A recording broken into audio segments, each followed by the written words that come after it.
Hello and welcome to Daily Politics on Trust TV.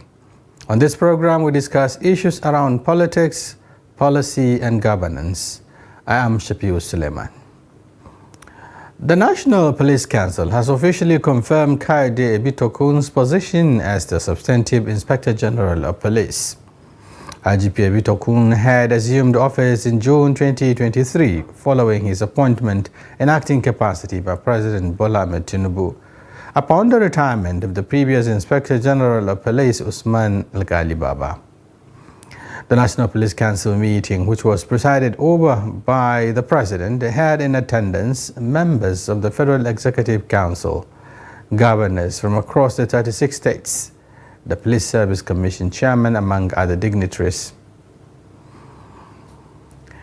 And as scenarios continue to play out in Rivers State following a ploy to impeach its current governor, Simple Bara, allegedly orchestrated by former governor of the state and current minister of FCT Nyesom Wike, governors elected on the platform of the PDP are expected to weigh in on the situation with an intention to broker peace between the Rivers governor and his predecessor. The PDP governors are expected to hold a meeting among themselves, after which they will chart a course forward. Now joining us in the studio this evening to share perspectives on this issue is Tim Osadolo. He is the Deputy National Youth Leader of the PDP. He joins us virtually from Owerri, the Imo State capital. Tim, thank you for joining us. Tim, if you can hear me. Program. Right. Okay. How is Owerri this evening? Owerri is alive, and the good people of Owerri, they are waiting to cast their votes, and they cannot hope but pray that it goes on smoothly as it seems now. Yeah, what's the situation like in terms of security? Have the security agencies been able to tame, the tide? The criminalities of the unknown gunmen, and perhaps the IPU will be. Asking if the security agencies have been able to tame the situations in Owerri to fully, will be asking for too much. Because that's part of the reasons why I believe the people are looking forward to elections, so that those seemingly in charge that are not in charge can be voted out, and those that they believe can be in charge can be voted in. So, but by and large, I commend all uniformed men and women doing their bits to make sure that Owerri, and not just Owerri, Imo, and the entire country is safe. We will not be asking too much of them at the moment, because the leadership they are under, we understand how it is. Right, okay. Now, what's the situation like in respect to the electorate? How upbeat are they, ahead of the election? Are they really prepared? Well, the faces and the people I interact with, the people I've interacted with, I've done so many elections, and I think this one is one of some of these persons or the voters I see around the streets of Owerri and Imo are very resolute and determined to ensure that the elections are not just free, fair, credible, but they are also more than willing to make a statement as to how they believe and deem fit that the destiny should be governed and managed, and not just by anybody, but by those who they think is capable of doing it. And it's safer Imo is what I hear all of them saying. It's safer Imo. It's safer Imo. So if I understand your position, we may not likely witness kind of scenarios that played out in the past, where you find very little number of people, coming out to vote, making it, participation, always very low. So this time around, they are determined to come out and exercise their franchise in spite of the concern around security. Yes, a large number of them are more than willing to come outside to dare the odds, because they believe their survival starts from their decisions at the poll. But there are also those that share the concern that it's not enough to go out. Who is going to be out there to watch over their security. They have seen what happened in Kogi, and they saw how people got away with it. They saw what happened the last time in Imo, and how people got away with it. But though all of these are very obvious, but the Imo voters, I'm saying, in the Imo spirit, I commend them. They are ready to make a statement come on the 11th. Okay, let's look at the developments in Rivers State, for instance, because your party has been in the news actually within this couple of days. In Rivers, there is very serious crisis erupting, between the former governor of the state, Nyesom Wike, and his supposed godson, talking about his successor, Pobara. So the situation is deteriorating, some will say, even though the PDP governors are coming up coming together to find a solution to the problem. What's the feel? Let me get your feel concerning this altercations between the two principal members of your party. For me, as a party man, if I say I'm thoroughly embarrassed by what is played out in Rivers, I'll be overstating the obvious. I am not only embarrassed, I am ashamed to see the characters involved in the whole imbroglio going on in Rivers, particularly to mention Governor Wike to be at the arrowhead of this unnecessary drama playing out in Port Harcourt.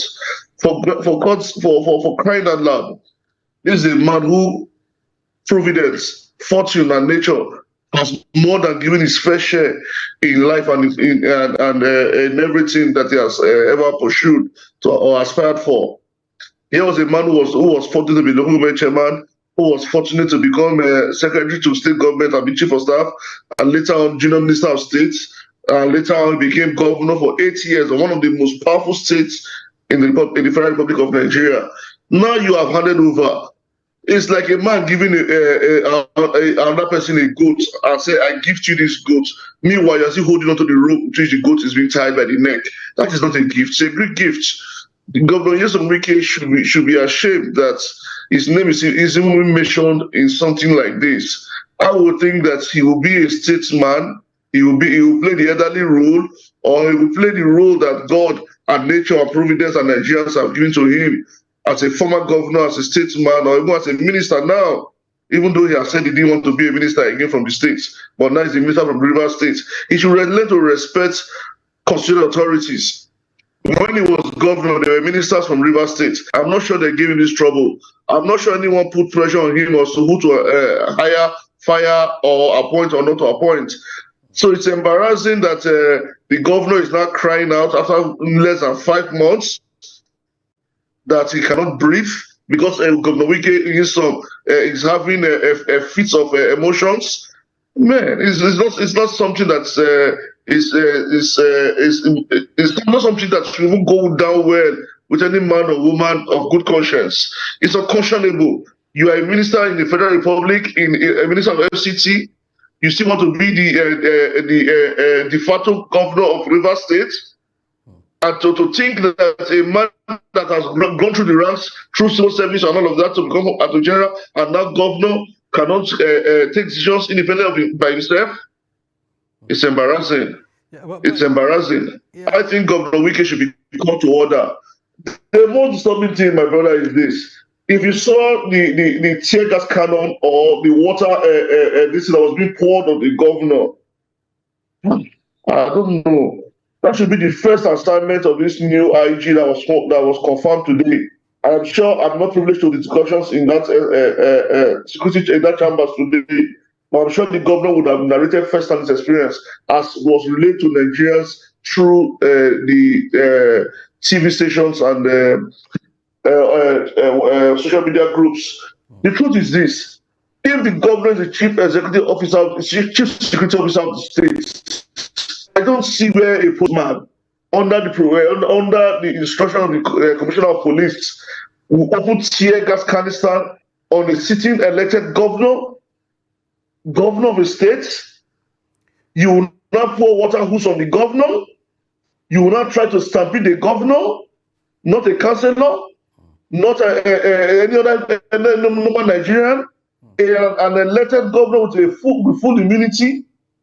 If this state degenerates into anarchy and people protest and start losing lives because they want to defend the mandate they give to Mr. Governor, I think Mr. President, and everybody in charge of security should sit up. The IG should, as a matter of fact, as a matter of first duty, call for this, the deployment of the Commissioner of Police of Rivers State. It should not exceed the next 24 hours. Because it's the Commissioner of Police in Rivers State has shown that it's complicit. He's either an errand boy to former Governor Wike or is on assignment meant to disrupt further the peace and tranquility of Rivers State. Right. That's the first one. Right. By now, I don't even know why Governor Wike is not in any police station writing statements as to his level of capability in what's happening in Rivers State.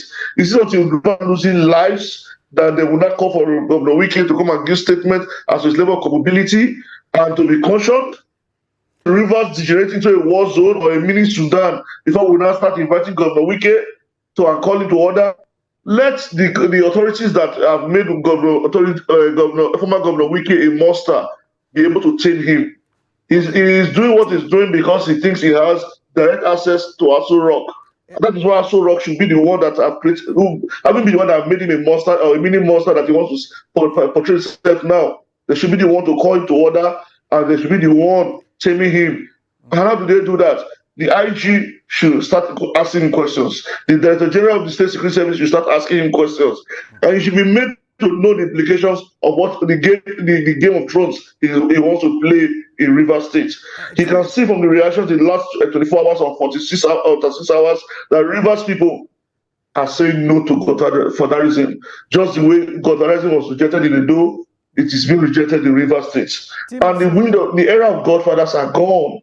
The earlier Nyesom Wike, former governor of Rivers State, realizes that no one man can play God over the lives of Nigerians and enlighten Nigerians and Nigerians that are determined and resolute to insist on their freedom.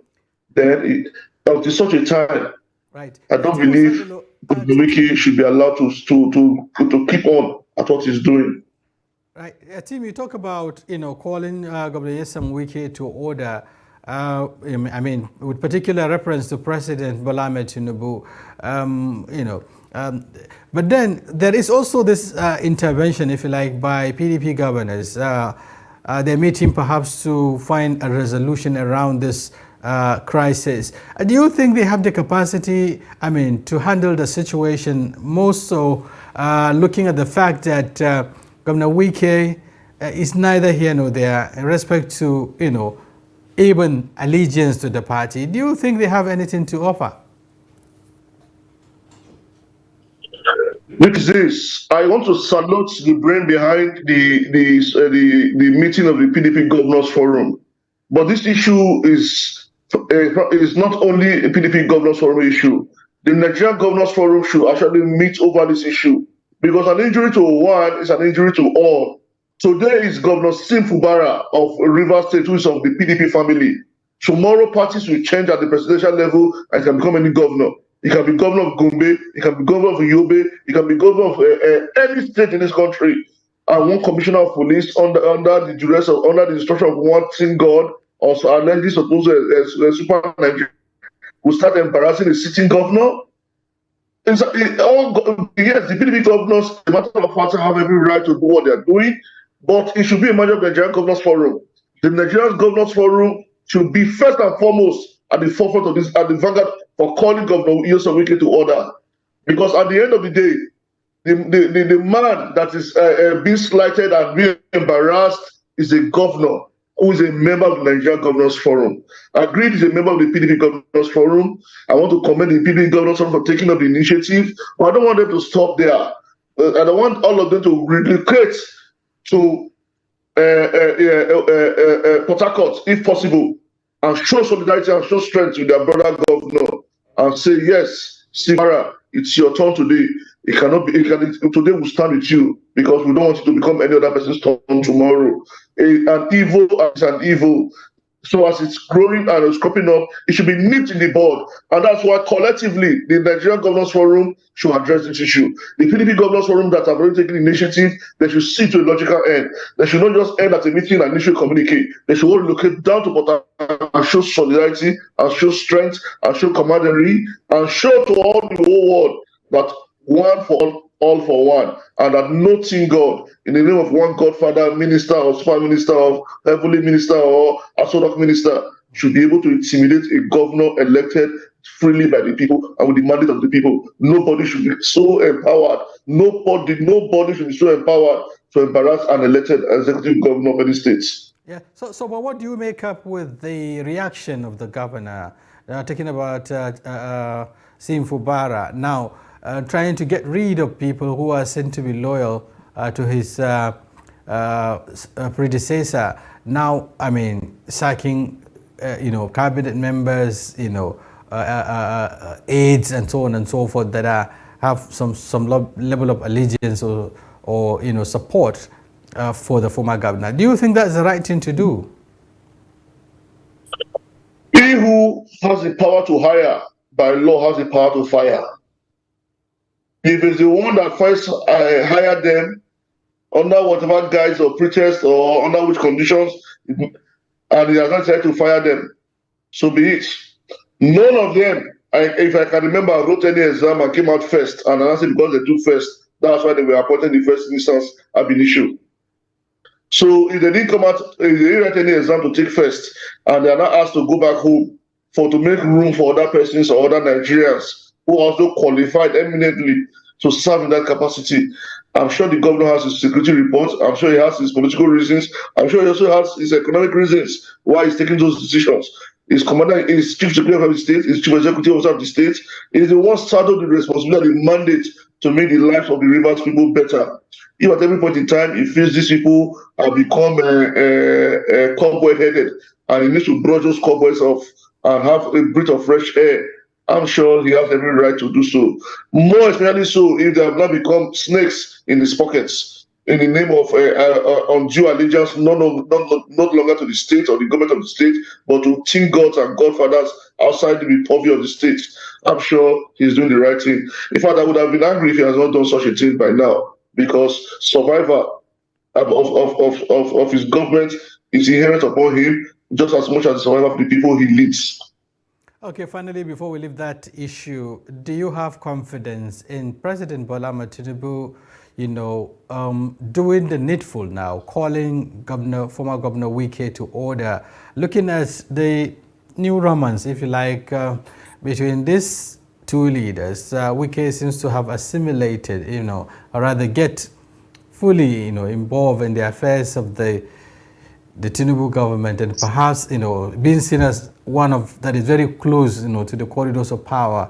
Do you think something can be, the president will do something along this line? It is to be Bola Ahmed Tinubu.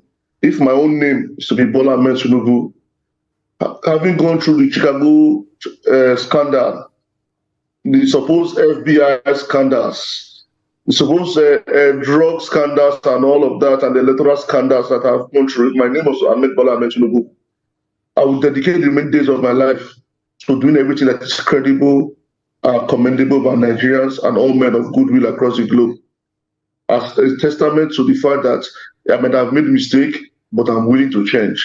But my name is not Bola Ahmed Tinubu, and I don't hold brief for the office of the person that's called Bola Ahmed. But all I know is that Nigerians want to see justice, Nigerians want to see good governance, and Nigerians want to see, far above everything, the rule of law as enshrined in our constitution to be obeyed. I don't want President Bola Ahmed Tinubu to feel that his friends or his cronies or his allies come first before the constitution of Nigerians. He should not entertain such doubts or such thoughts. They don't come first before Nigerians. If former governor Nyesom Wike did a job and he got his certificates of silver, as certainly put by former Senator Sani from Kaduna, I think the certificates of silver Wike got is more than enough for him. So if the president wants to call him to order, he should be bold and fearless enough to look him in the eyes and tell him, Mr. Man, you are bringing embarrassment, unnecessary attention, and controversy to my government, and I don't need it. Please, you may need to excuse my government. If you want to support me from the sidelines. But your name and your actions are too controversial and are too embarrassing for at the moment. Please step aside. I don't even want President Bola Tinubu to even wait for the Rivers State governor to ask for the withdrawal of the nomination of Rivers State nominee in the Federal Executive Council, which currently Governor Yusuf Wike is representing, because he's representing the slot of Rivers State government. He should not wait for Governor Sifubara to ask for his removal. The government he has running now belongs to him. Though if I'm Governor Sifubara, I would have long waited since yesterday for the replacement and withdrawal and replacement of Governor Yusuf Wike as the Messiah nominee from Rivers State, and also gone further to petition the GSS to caution him to stay clear of the affairs and teams of Rivers and not to enter Rivers State for some time to come, because its presence alone will alter the security narrative and the states. But for me, Bola Ahmed Tinubu has much more on his table to do as the chief security officer of the Federal Republic of Nigeria. He is more than saddled in. He is the one who Governor Yusuf Wike reports to on a daily basis as a minister of the FCT. He is the landlord of the president in the FCT. So he cannot be president landlord and also be the president's source of discomfort. So let the president call him to order and tell him enough is enough. One week drama, one week news, and they're all in the negative light. So it's enough. It must be said to be enough, and he should have the courage to talk to his appointee. He's the one that appointed Wike, and not the other way around. Even if he's scared of Wike, let him not be scared. Wike didn't do anything fantastic for him. The vote he brought was not even enough to change anything. So it's only the noise he's making that is occupying space, and then we don't use noise to quantify anything in this country. So he should be bold to tell Wike, enough is enough. I don't want to hear this drama anymore. Okay, enough is enough. Okay, let's look at the statement, if you like, or the reaction of your presidential candidate, former Vice President Atiku Abubakar, to the Supreme Court judgment.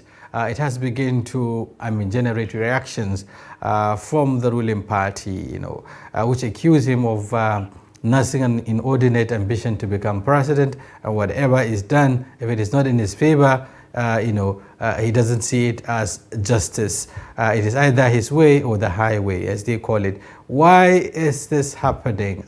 What do you make up with the reaction in the first place? Coming at this point in time?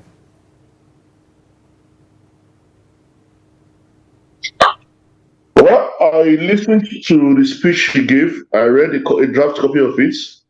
What I see in it is a man who gave submissions as to how best to tinker and better our electoral system.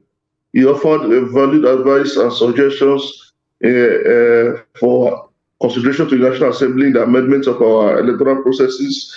He gave good advice as to how all of these things should go. And I think we should not necessarily look at the messenger, but let's look at the content of the message he is trying to pass across. He spoke about the Supreme Court seemingly to legitimize corrupt practices and all of that, and the dangers it holds for Nigerians in decades to come, because it will be cited as in subsequent cases as precedents. So, and I think unless the English he used was borrowed from another planet, I think those English were clear enough for anybody to understand. He was trying to talk about the soul, the very soul of our constitution, the soul of our democracy, and the collective existence of our people. So if a man is speaking to all of us, speaking to the constitution of the country and the electoral process, we should not victimize him. We should praise him. It's not a must that he must be president like some who want to say he's always contested. But the man has said he's out to serve. If a man says he wants to serve, and that opportunity is not given to him, and he said he will not appeal to God, but he'll be around to always give advice and champion good governance processes and all of that. Such a man should be commended. He's sarcastically. He has not said no, anybody should come and give to him to do any of these things. of his own volition, he's doing all of these things. So he's welcome. He's on his side. He's not similar to Joe Biden. He's not similar to Donald Trump. He's not similar to Buhari. He's not similar to the man in Astor Rock. So nobody should victimize him. He's a Nigerian. Has every right to aspire. Has every right to contribute. So long as he's doing so within the ambit of the law, which he's doing, and all the suggestions he has put forward for the betterment of our electoral processes, I think is germane, and I think it's something we should consider. It is as if 10th Assembly is being forthright and being up doing. This is something they should start doing. They should start thinking about what do I call it now? They should start thinking about reviewing the last electoral law as amended. Because let me tell you, what the Supreme Court has said now is that everyone should go home. Because if we not say Beavers is just a scam and Beavers does not count or transmission, blah, blah, blah, all of this, let me tell you, they have taken us back to 1999. All you need to do is to win. Just manage and win and come to the court and go to an court and go and reaffirm your victory. Because at the end of the day, before they will do 2-3 weeks processes, your victory is sure. Let me tell you, if this electoral act is not amended, come the next elections, Nigeria should be buying body bags because the desperation politicians who used to come out to come and win in different polling units. Thank you so much. It's something we better not witness. Thank you very much for your perspectives. Timo Sadolo is the Deputy National Youth Leader of the People's Democratic Party, the PDP. He joins us all the way from Owerri, the Imo State capital, to give his perspectives on issues around the party and, of course, as they relate, to the Nigerian question. We really appreciate your perspectives. And this is where we have to take a break. And in case you're just joining us, the program is Daily Politics. We'll be back shortly with another set of guests who will be talking about another key national issue. Stay with us. We'll be back shortly. It was never a consensus. We did all our best. You see, in politics, you give your contribution to the best of your ability. If you want, I'll forward to you this statement. You go to this bank and verify. But there are people who say not spending money is not about you. I'm coming. Let me finish. Because there's so much to be done. Let me finish. Now, you don't allow me to explain myself. The recent development shows abductions are now a factor of informants embedded in community. It's not about the people of Katsina to say that, no, during my administration I was able to stop insecurity. No. It's about collective responsibility for all of us. And what we should ask ourselves is not what has been seen, is the life better? Are there more people who are unemployed who are not become employed? Is the level of corruption has gone down? Is there inclusion? All those issues. We're actually a gas country with associated oil. Our focus has always been on oil, that we have never paid significant attention to gas. To do it effectively, we need to have honest conversation with ourselves. Government needs to come down from its higher horse and communicate with the people and build trust. There must be a solution. We cannot continue this way. They must come back to the table and agree. So whose child will you deny education? All these children that sit for jam, they want to go to higher institutions. But just a short while ago you were saying that why bring 10 children when you cannot cater for them? So why bring more universities when you cannot cater for the existing?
Welcome back. If you're just joining us, this is Daily Politics on Trust TV.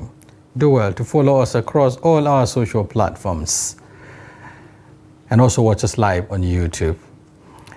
And this segment of the program, we'll be looking at insecurity across Nigeria amid calls to rejig the nation's security architecture. I have in the studio retired Air Commodore Abawemi Balogun. He's retired as a senior officer in the Nigerian Air Force. Thank you for joining us. The pleasure is mine. We also hope to join via telephone from Bending Kebi, Dr. Ibrahim Badaru Garba. He's a lecturer at the Hussaini Adamu Federal Polytechnic, Zaure in Jigawa State. Welcome to the program, gentlemen. Thank you. Okay, let's move into the discussion, of proper, as a very senior, security, military officer, who has had a very fair understanding of the security architecture and, of course, the current security challenges in the country. What do you make up with the coming, if you like, or the appointments of the service chiefs, and so far, what can you say about the impact or otherwise they've made since their appointments? Yeah, thank you very much.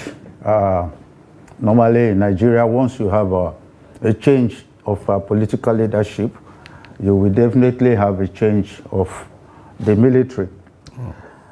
So far, I would say the current corps of service chiefs are not doing too badly compared to what was happening before they came in. However, in my opinion, I feel they are working hard.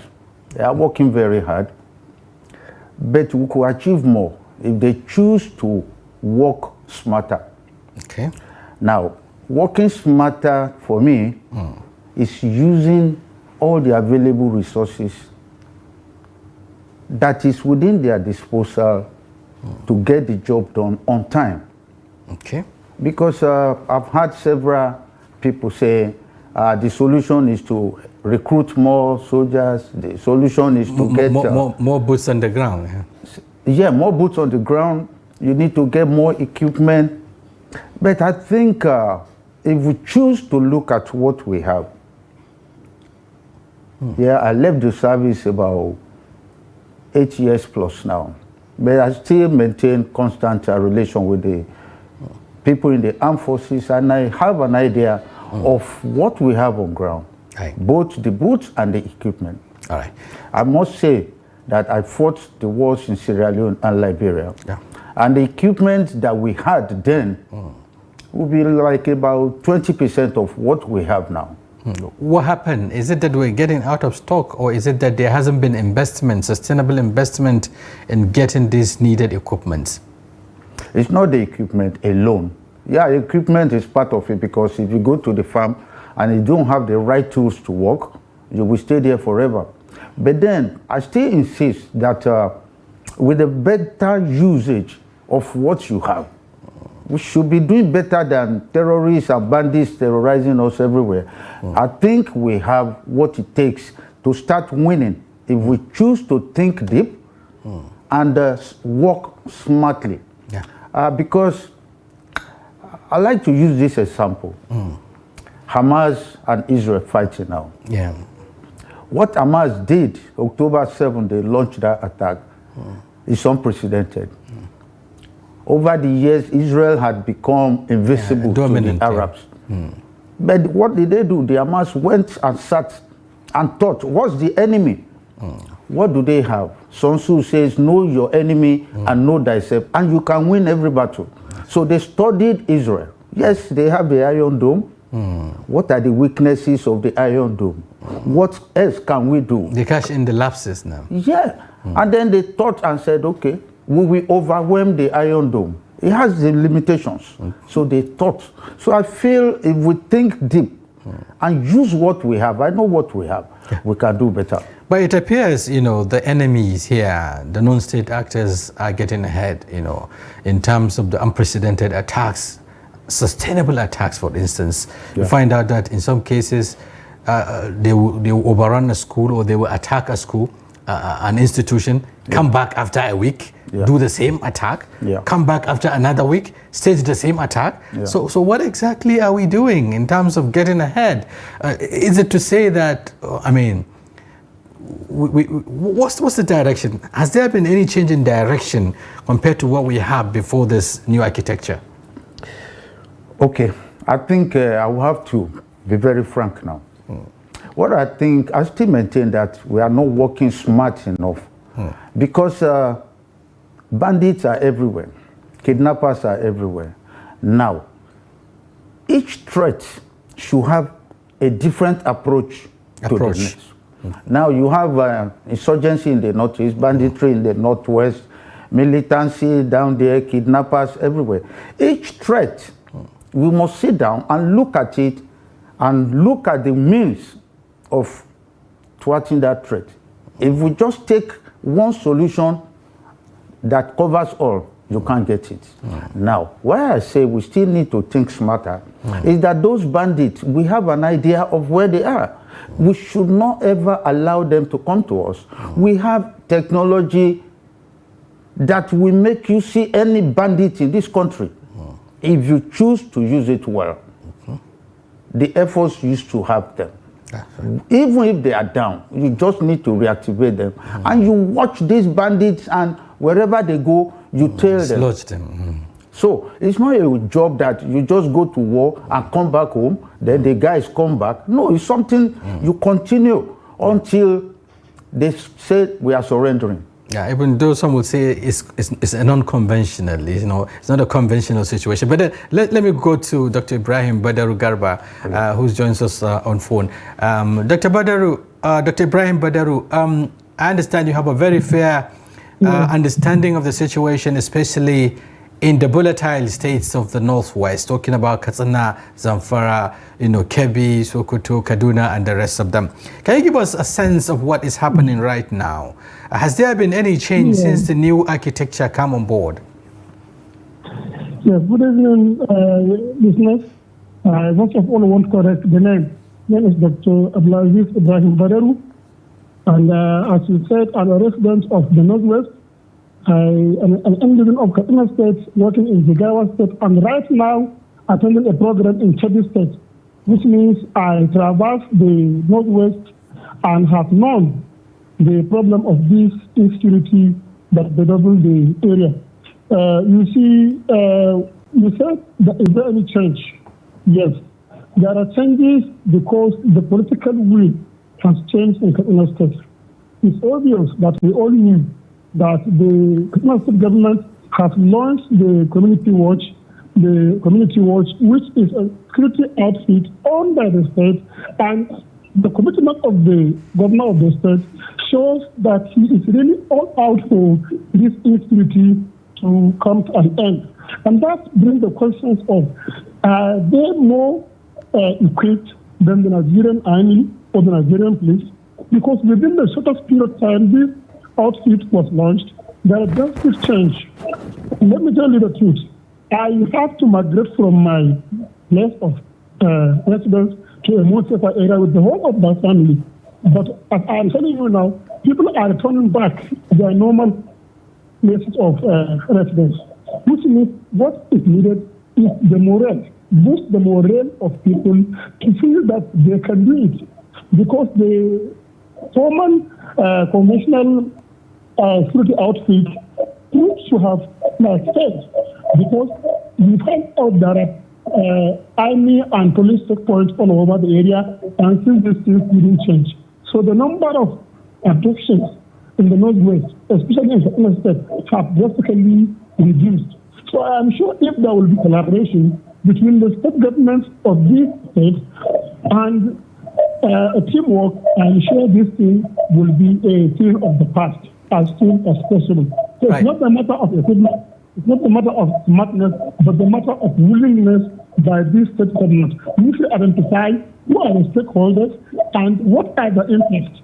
We have to be fair and to be sincere in fight of this, in the fight of the banditry, if at all we want to win it. Right. Okay, Dr. Abdulaziz, talking about the will, you said that there is improvement in the political will to deal with the situation. You cited the example of what happened in Katsina, the coming up of this new security watch, a security outfit owned by the state. But then some will say this perhaps further expose the failure on the part of our security agencies. If state governments would have to resort, to independent security arrangement aside that of the federation, it shows that there is a gap. And so why do you think, isn't this an indictment, a show of lacking confidence in our security architecture?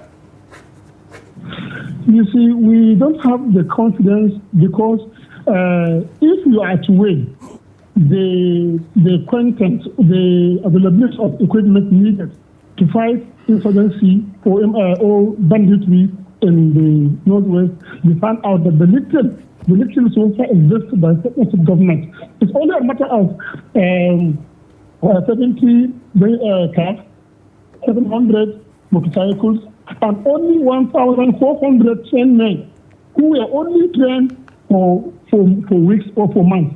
But with this little investment, the state government is able to restore confidence in the people living in the state, and people are now coming back to that place of residence. Let me tell you the fact. I didn't go to my farm this year throughout this year, simply for the safety of my life. And so many of us could not serve because we are not safe. So this means that there is serious repercussions on the economy and the safety of life and property in the West and the Northwest. Therefore, the government should come together, collaborate with the state government, learn from them, and have the political will to fight these banditry. These are people we know. These are people you can talk to. These are people you see them riding bicycles and not the safety. But now, it has reduced to about 1 or 2 at a time. So this means that if the state governments are really willing and serious about it, believe me, within short time, this issue of banditry will come to an end, because we all believe that there are stakeholders that are benefiting from this venture. Okay, you talked about collaboration, which is very key, and the fact that this security challenge, talking about banditry, transcend those frontline states that we talk about, and each state has a different approach to fighting it. How do you see them coming together to adopt a model or strategy that would help mitigate this challenge, one, and then two, how do you think the public too, because they are also very central, getting the support of the people to fight this menace, to deal with this situation, because the enemy stay within. Of course, the civilian population also have a very significant role to play. How do you think we can reconcile these issues? Okay, you see, the different state governments have tried different approaches, and the past approaches almost failed. Almost all of them failed because some dialogue with the bandits, some pay them money, some sat with them in government houses, and later these people will return to the bush and continue their atrocities. That means dialogue with any bandit, with any criminal, will not solve this problem. It has to be one-on-one. The government, in collaboration with the Nigerian security outfit, should face this bandit and face them once and for all. It's not a matter of a state dialogue and the other side. It has to be a unified system, whereby only state affected will now come with a format of fighting this bandit without any dialogue. These bandits don't live in any dialogue. They'll only receive you, collect money, and go back. And on the issue of the people, Okay, I think we lost signals from that end, talking about Dr. Abdulaziz. Back in the studio, Ekmodo, you've had some of the issues raised, and his fair assessment of the situation. He said there's improvement in terms of, confidence building. People are beginning to come back because of the political will they see being exhibited. But again, synergy is also very critical. How do you think we can get this synergy work, among the subnational governments, the security agencies, and the people affected? Thank you very much, because this is very important. This has been ongoing since 2019. In December 2019, the president then came out with a paper National Security Strategy 2019.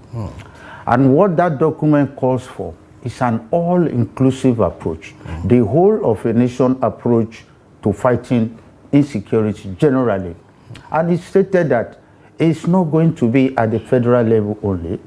It will involve the federal government, all security agencies, MDAs, NGOs, traditional rulers, religious leaders, up to the grassroots. And everybody is going to come on board, one way or the other. But since 2019, I'm not sure we have opened that book to see what it contains. So valuable. And when I saw the recent manifesto of APC, 80% is the same thing. It's going to be an all-inclusive, a whole-of-nation approach. But have we started it? No. Now, states are left to creating their own different security architecture.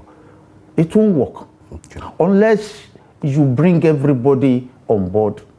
And that's where I come up, I said, we need to have a multi-agency coordination and control center. Okay. That multi-agency control and coordination center will be in Abuja here, where the armed forces and all the security agencies will be involved. And then down the line, you know, because right now you still have that issue of interagency rivalry. It's there. Yeah. When you create such a framework, it's no more there. But what happened to the National Security Office, Security Advisor's Office? I thought it was strategic, you know, in terms of bringing all the security agencies together, you know, as a central meeting point, if you like, or coordination of the activities. And so what happened to it? Is it that it's not functional? It did not work. It did not work because, in fact, there are about 5 or 6 things like that. Fusion center, that one, they don't work as a team. For me, I'm going to tell you that from my past experience, when you hear the service chief today say, in joint operation, in a jointly we fought this. No, they are still not doing it in a real joint matter, because I don't see where all of them plan together and say, this task belongs to the civil defense, this one is for custom, speaking in the same tongue. But everybody is claiming Air Force did this. Everybody wants to take the credit. Yes, but when we fought in Ekomog, we were no Army, no Air Force, no Navy. It was Armed Forces of Nigeria. Right. So until we go back there and come under one umbrella with a national coordinator, then trickle it down all the way to the state, to the local government, to the community. Now, Katsina State has its own outfit. The western part have their own, the northeast, northwest. How do they sync? They can't sync when all of them are planning differently. Yes. And take it, I mean, adopting different approaches. Different approach. So I will want to suggest that it should be a bottom approach. Okay. Because most of the crimes are committed at the grassroots, particularly on those, around those ungoverned spaces, where government presence is not. Yeah. Okay. Yeah. Talking about ungoverned spaces, and of course the need to also look at now not just the military aspect of it, but then the need to also look at non-kinetic measures. What do you think need to be done, you know, to address the problem from the roots? The non-kinetic is part of the thinking process. That's right. Because there are various options to solving issues. How do we conquer militancy in the Niger Delta? We didn't fight this much, but we pinpointed late president, we pinpointed some key people. Asari Dokubo was a terror then. And he was brought to Abuja. The likes of Kampolo were By the time engaged. He was going back to the Niger Delta, he was going back with a different tune. They have spoken to him about the benefit of good neighborliness, peaceful coexistence, and he went back to his people and said, we should not fight again. We should negotiate, we should dialogue. So Non-kinetic means will work. But until you involve the people down the line, until you involve religious leaders, traditional rulers, let them have input into what you are doing, you will not get there. Right. Because those are the people on the ground. Thank you very much, retired Air Commodore Abayomi Balogun, for your informed perspectives on this topic. We also appreciate Dr. Abdulaziz Ibrahim Badaru, Dr. Abdulaziz Badaru Garba, from the Federal Polytechnic Kazaure, for his own contributions on the program. We appreciate your coming, gentlemen. Thank you very much. On behalf of our guests and the technical crew, viewers, this is a wrap on today's package. We sincerely hope you found the conversation engaging and informative. And be sure to join us on Daily Politics Live, airing every weekday. And also our special package on Friday, during which we open our telephone line for you to comment on national issues. Once again, I'm Shafiu Suleiman, thanking you for watching.